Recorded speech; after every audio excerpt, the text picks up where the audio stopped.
দিয়ে দেবো।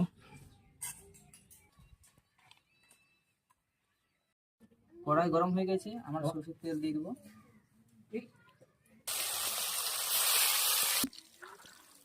এবার এটাকে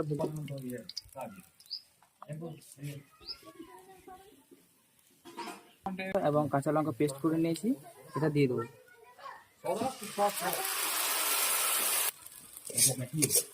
লবণ দিয়ে দেবো, হলুদ দিয়ে দেবো।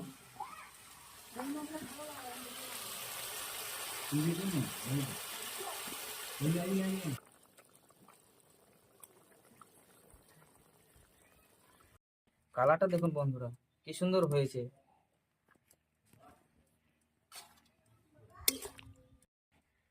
ভিডিওটা যদি ভালো লেগে থাকে বন্ধুরা, লাইক কমেন্ট শেয়ার অবশ্যই করবেন, আর সাবস্ক্রাইব করতে ভুলবেন না, আর অল নোটিফিকেশন অন করে নেবেন।